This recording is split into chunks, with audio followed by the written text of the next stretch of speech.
we need to talk about Kevin. Kevin Mier is the greatest player in Football Manager. Not just the greatest goalkeeper, the greatest player overall. And I can prove it. Welcome to the Moneyball Clinic, where I'll be using in-game performance data to analyse the squad, create a simple tactic, and suggest practical transfer target. Before we talk about Kevin, let's recap.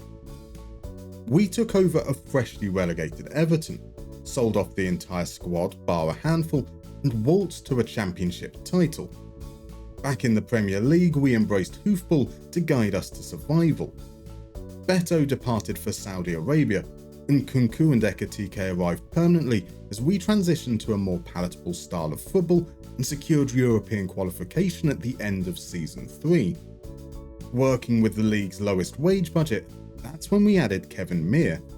He was joined by Osasuna's Aymar and Parma's Yohan Boni, who guided us to a League Cup trophy and Champions League football.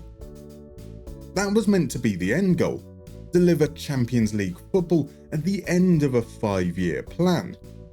We're 1 year ahead of schedule, so now the question is, can we win the whole thing? Now, this video was never meant to be about our Colombian keeper.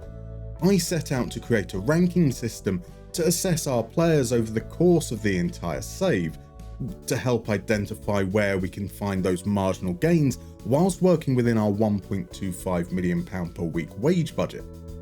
So let's talk through that process. It starts with understanding our tactic and what I expect from players in each role. I'll start very broadly with out-of-possession expectations. The front five harass the opposition, force them into making mistakes. The rest are expected to win possession, make those interceptions, sweep up those loose balls. The goalkeeper needs to prevent goals. The defenders need to win their tackles, as do the more defensive-minded midfielders. The centre-backs need to win their headers. In possession, the players who make up the 3 in the 2-3-5 shape need to aid ball progression. Everyone in the front 5 except the striker needs to help create.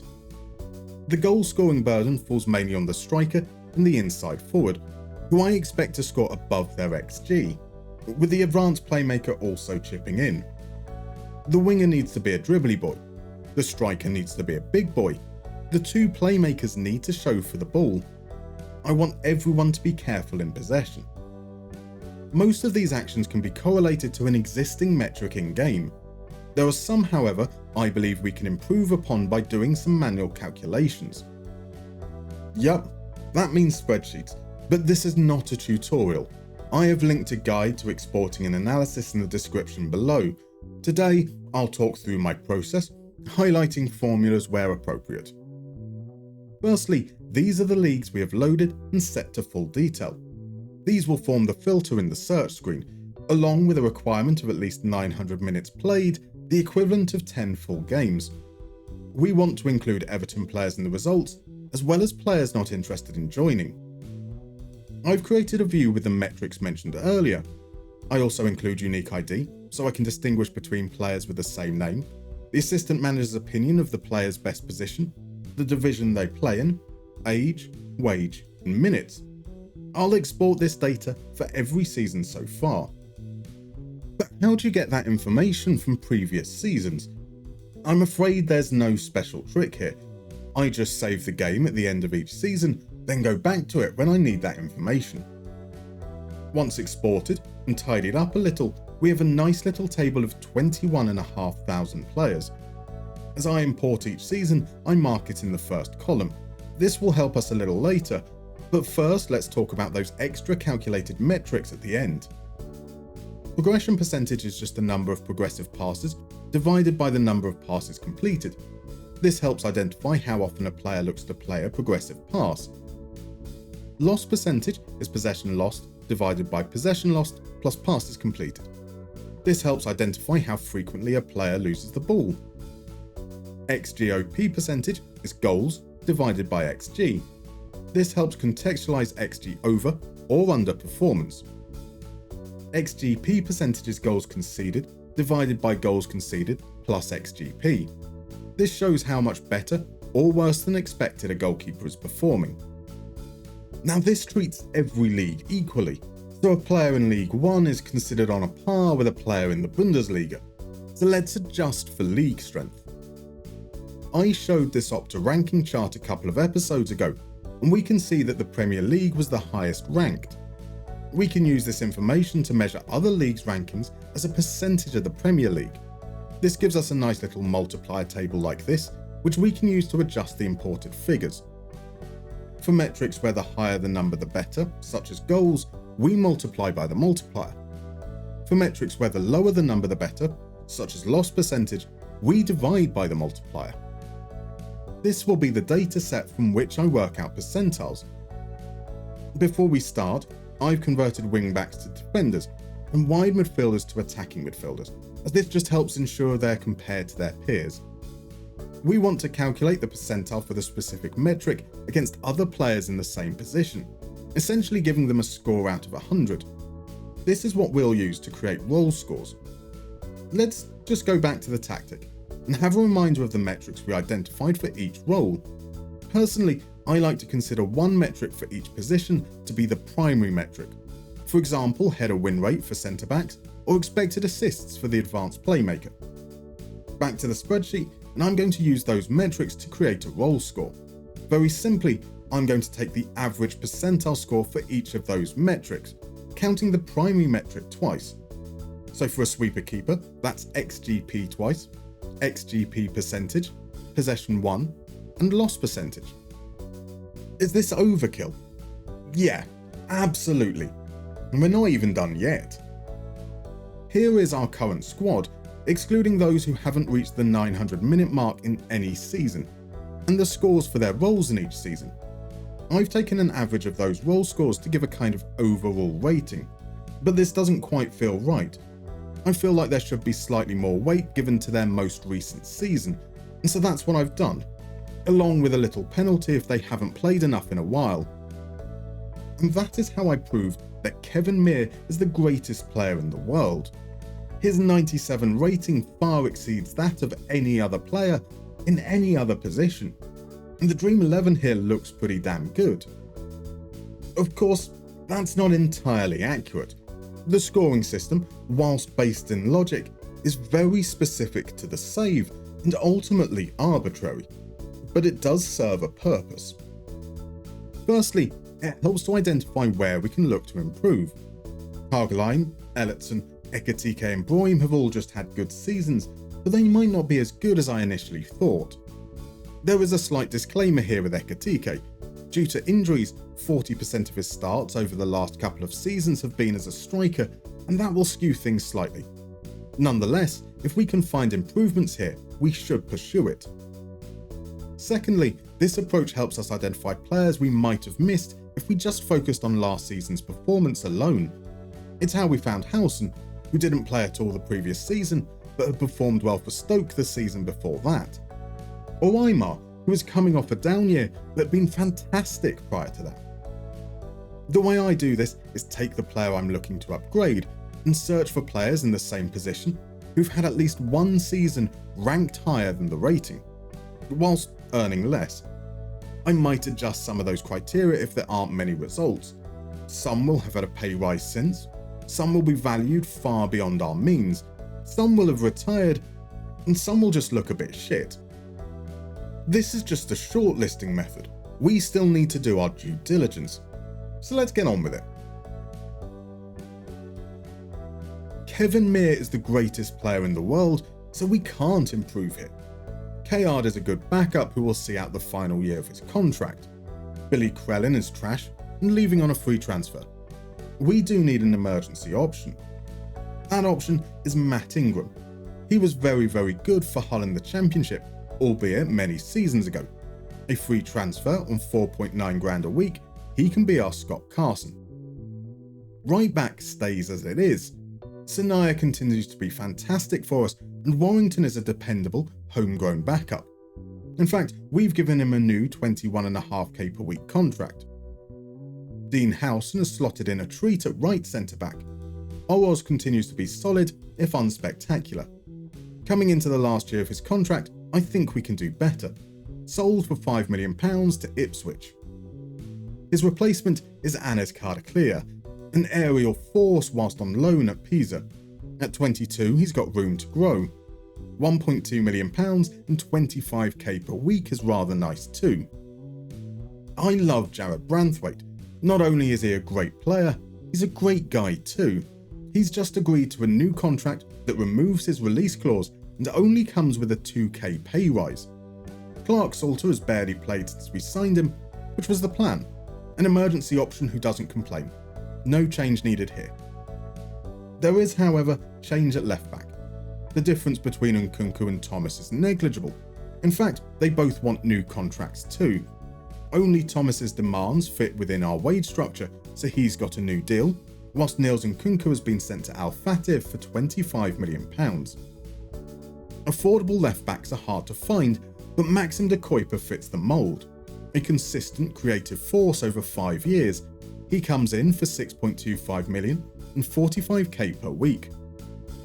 We've already earmarked Targline as a possible departure, and his desire for a new contract hastened that.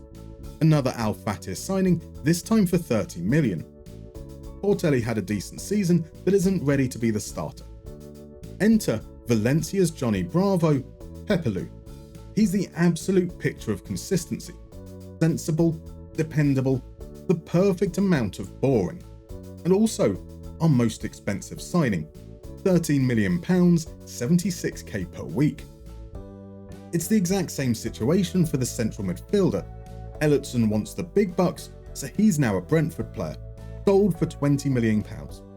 Koulibaly has been alright, but still very much a backup.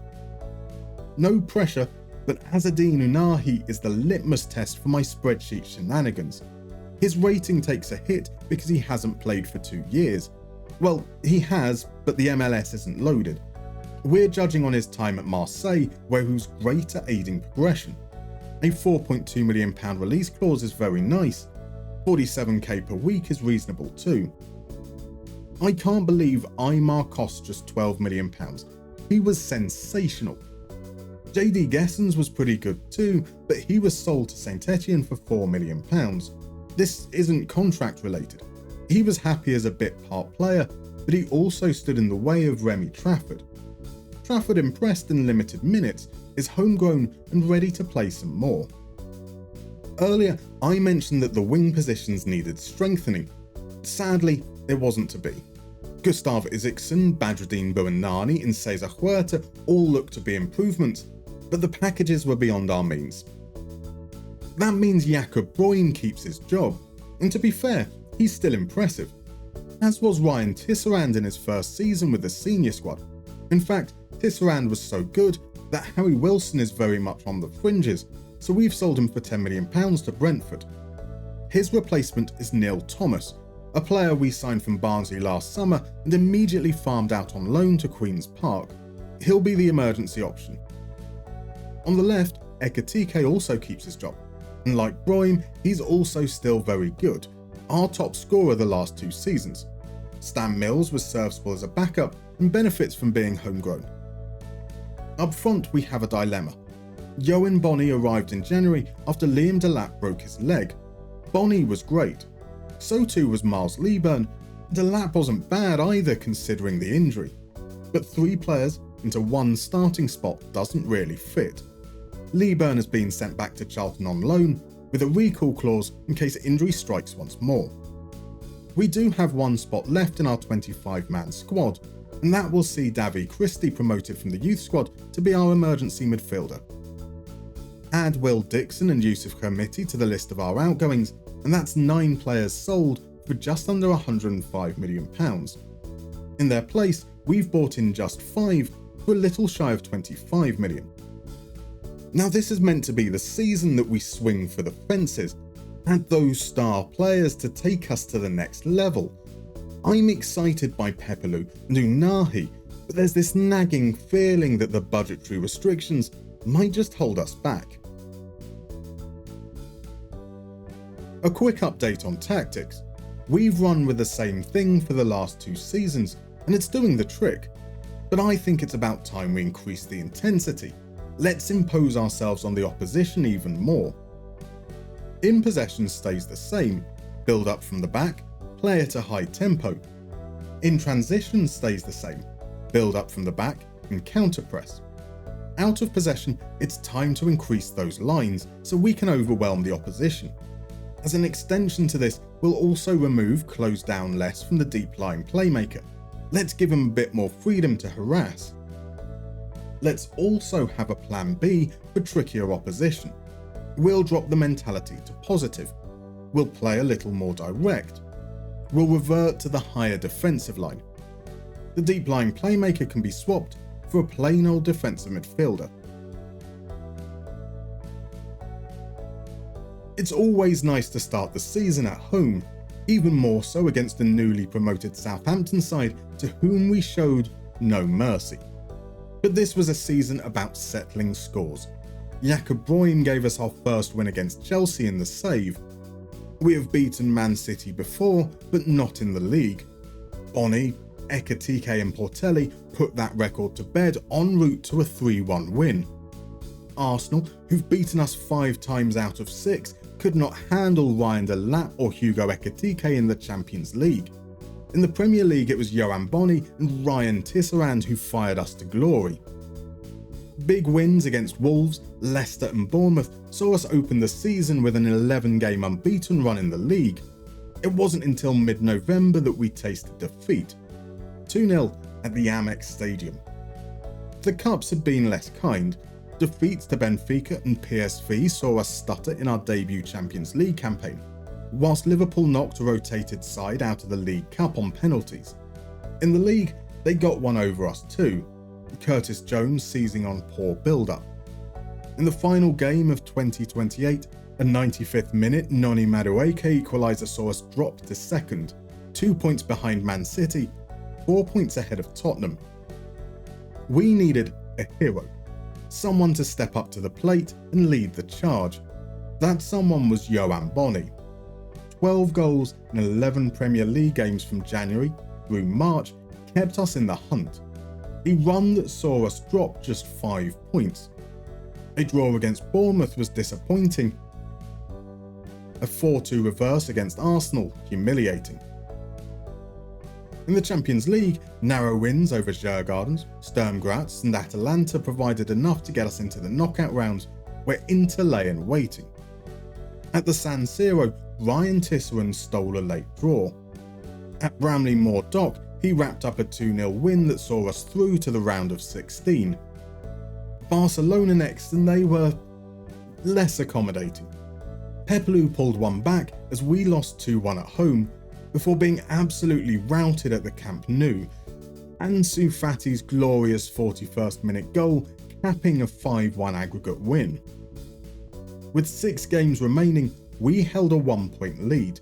A 12-point gap to third meant this was a 2-horse race, and the penultimate game would see us square off against one another at the Etihad Stadium. Against Newcastle, we got the job done. A comfortable 3-1 win. Man City kept up the pressure with a 2-0 win over Bristol City. Pepelu put us ahead against Borough, only for them to peg us back in the 80th minute. A 3-1 win over Nottingham Forest saw Man City ascend to the top of the table. They followed it up with a demolition of Aston Villa. 5-1. Spurs, who ruined our chances of a runners-up spot last season, looked once more to spoil the party. Bruyne rescued a draw as we fell 3 points adrift. Liverpool could put the final nail in our coffin, but Bramley Moor Dock is our fortress. Curtis Jones's own goal the undoubted highlight in a 3-1 win that gave us just a slither of hope.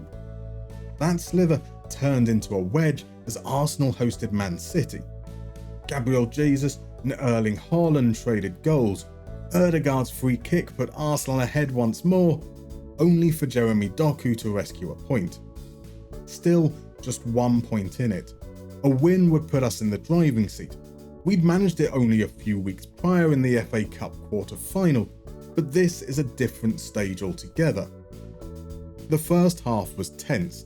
Koulibaly poked an effort wide, Foden denied by Howson's block. But Haaland is unstoppable. His 30th league goal opened the scoring. Bob made it 2 with 13 minutes remaining. We're nothing if not resilient. Liam Delap pulled one back in the 90th minute, and just 2 minutes later he rose majestically to head it over the bar. Man City are the champions. A 3-0 win over Palace on the final day closed the gap to 2 points. Second most goals, second best defence, second best team. There's a lot to be proud of. And the season isn't quite over yet. Victory over Arsenal earned us a spot in the FA Cup final against Newcastle. And what better time for Marvin Sanaya to score our goal of the season just 2 minutes in. Ekitike nodded in a second before Aymar squeezed one into the bottom corner to put us 3-0 up at half time. In the 52nd minute, Julian Alvarez started the Newcastle comeback. In the 53rd minute, Yohan Boni ended it. The disappointment of the league quickly dissipated as we lifted the FA Cup for the first time in 34 years. Kevin Mier's performance dropped from last year, and yet he was still sensational. Marvin Sanaya might be my favourite signing of the save, £1.5 million. Look at those progressive passes, look at that possession won. Warrington was great as his backup, his market value is a joke. Dean Howson keeps on winning his headers, keeps on winning his tackles. Carter Clear does so too, 85% tackle win rate is insane.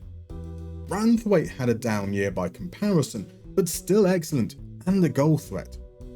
Luke Thomas did what we wanted, won his tackles, won possession, created chances, as did Maxim de Kuyper, who somehow remains uncapped. Pepelu was safe and progressive, but I did expect a little more from him in terms of defensive contribution. A bit more like Dean Portelli perhaps. Safe to say he's ready for the step up. I'm delighted with Unahi. Did a little bit of everything. Koulibaly wasn't quite as well rounded and his tackle win rate disappointed. Aymar's good, isn't he? That's double figures for both goals and assists in both seasons. Trafford missed the minute threshold, but he's showing promise as a goal scorer. Just needs to improve his creativity. Can you believe we considered moving Broim on? 0.37 expected assist is absurd, and yet Tisserand isn't far off whilst being more of a goal threat. Maybe Broim's days are numbered. Ekitike's been pretty good too, 0.48 goals per 90 for an inside forward, rather damn good. This is probably Delap's worst season, but still scoring at over 0.5 goals per game. He'd get more games if it wasn't for Boni. He became our first player to score more than 20 goals in a season since Beto left. Not bad. So damn close. I seem to be making a habit of coming second, but, that was good fun. I genuinely thought, going into the season, we'd struggle to mount a challenge given the restrictions. Now, we did get lucky. You may have noticed there's been zero conversation about injuries. We actually had more than the previous season, but only one major injury, and that was to our third choice goalkeeper. I think we can say, despite falling short just at the end, this has been a pretty successful run. We've covered a lot, exploring different facets of Moneyball and how they can be applied to Football Manager. I hope you've enjoyed this mini-series. I know I have, and if you have any thoughts, let me know in the comments below. See you next time.